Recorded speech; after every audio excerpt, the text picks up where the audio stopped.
I'm really excited to share one of my first ReelStory long-form interviews with my good friend Cecile. Cecile and her husband Misha support people who carry a lot of responsibility in their work and lives, helping them slow down and reconnect with what actually matters.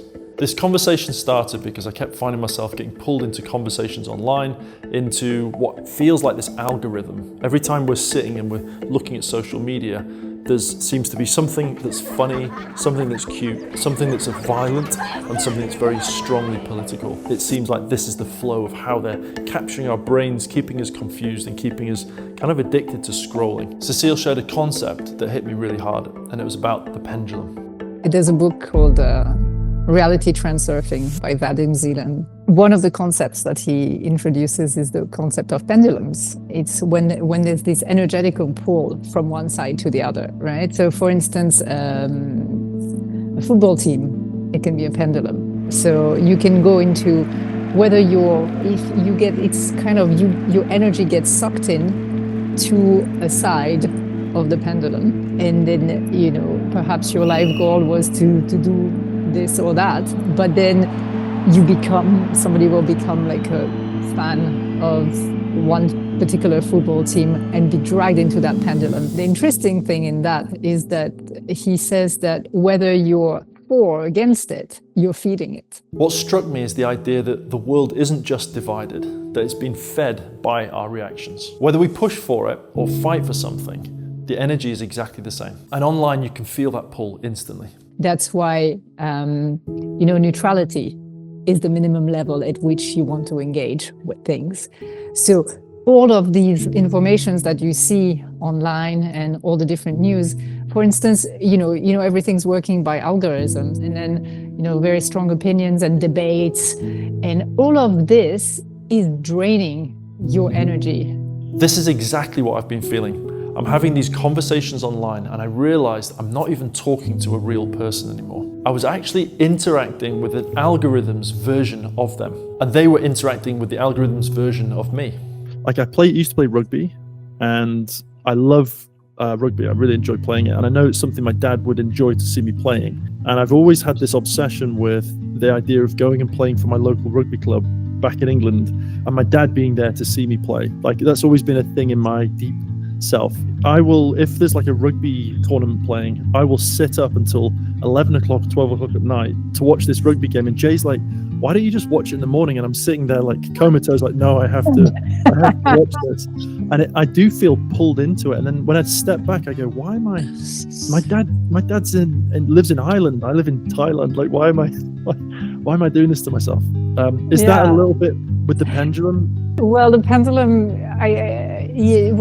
is feeding from that energy of yours. But what's interesting is that thought that you have that is also not your own, because all these thoughts are kind of being beamed at us if you really look. And so there's this thought that is a very old thought that you've been receiving, which is, when I play for this and my dad sees me, he'll be proud of me and I'll be a good person, or I'll have achieved something, or this kind of thing. But this is another program. That's a program you're buying into, unconsciously, perhaps, or knowingly, That really hit me, because it's this idea that these old stories don't even belong to us. Made up of patterns that we didn't choose. These patterns and algorithms get used against us. But also, when you watch a football game, sometimes there's a player that shoots an own goal or something like that. And literally, if this was happening to someone, normally energetically would affect them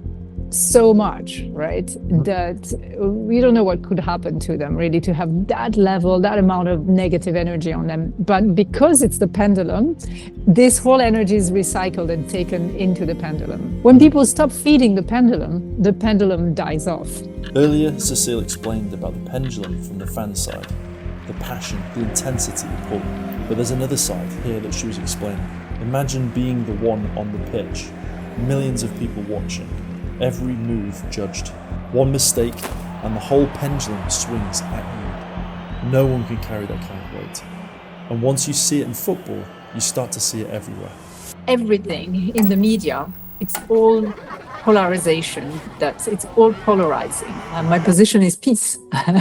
That's where I'm at. Right. So wherever we put our energy, we're feeding that. So this isn't about politics. It's about being constantly pushed and forced to emotionally choose and pick a side, to perform a viewpoint or to argue our identity. Neutrality isn't apathy, it's protection. So the ego's version of love is drama, and the junk food has this like kind of super, with the MSG, and it gives you such a hit, then you feel terrible. Where the other one is so nourishing, takes longer and it's slower, but it's so nourishing, you feel satisfied after. We have two modes of functioning. One mode is the personal mode, and then there's the impersonal mode. As if, you were playing a character in a movie or on stage, and then you forgot that you're an actor. And you got so into character that you completely forgot that you are not the character. So the impersonal mode is like the screen, if you want. So that's never changing. It's always there, that awareness of all there is. So it's like a screen in a movie. So who we truly are is the screen on which everything is arising, the unchanging. And then there is the changing, the world of form that is constantly in motion. So here, Cecile is saying there's a part of us that reacts, and there's another part of us that notices. When we're stuck in reaction, everything pulls us in. When we're in awareness, we have a choice. And that's where the invitations show up. Moments where the mind tries to hook you, and you don't have to take the bait. David Bingham, one tool that he has that I find really, really helpful. He calls these invitations of the mind: comparison, guilt, shame. And how do you decline an invitation? You just simply say no thank you. So imagine somebody is trying to give you a leaflet in the streets or sell you something, and you just no thank you. So this is a tool I've actually been using since the call with Cecile. And what it is when that drama comes, when it comes in from a person, from a story, from in my head, from a conversation online, I see it as a kind of drama, and I step back, I have an awareness of it, and I decline it. It's an invitation, and I decline it. The effortless mode is the impersonal mode. And when you do that, you're actually much more focused. It's effortless. You do what you love. You never feel like you're working a day in your life. Things happen naturally. People, synchronicities, circumstances align. And that's all because you're in a relaxed space, and your energy is so free and flowing and creative and receptive that suddenly everything starts to align. So this is absolute gold for any founders and entrepreneurs and people that are creating your own business. If that drama arises and you're in reaction mode, then your mind's in control. If you're able to step back and remain in neutrality, you're non-reactive, and you can actually then spend that time to put your energy into more important things.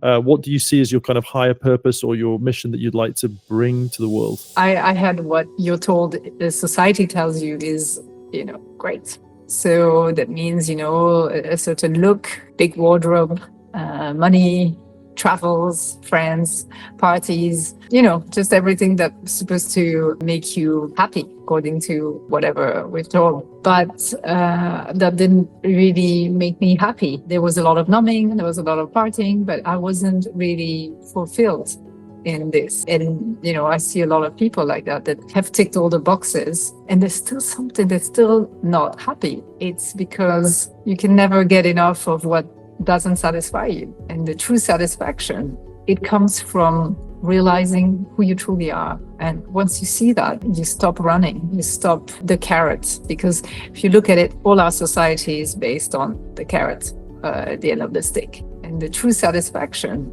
it comes from realizing who you truly are. I just think it's the most spectacular gift that you can give someone, or that it's just that you can receive. It just changes your entire life. It just changes your entire reality. It brings such contentment and peace. For me, this conversation opened the door. It gave me a way to step out of the algorithm, out of the pendulum, and out of all the noise. If any part of that resonates, explore it. Even just recognizing and having awareness of this pull is going to be the start to freedom. Thank you for watching the video. And if you're interested in hearing more of this kind of content, please leave a comment, share the video and subscribe. In the description below, you'll see a link to Cecile's website where she does a free guided session where she helps you kind of let go of a lot of the noise and kind of come into this sort of state of neutrality. It's really, really great. I highly recommend trying it out. It's completely free. And if you'd like to follow their channel, you can see their details below as well. Thank you.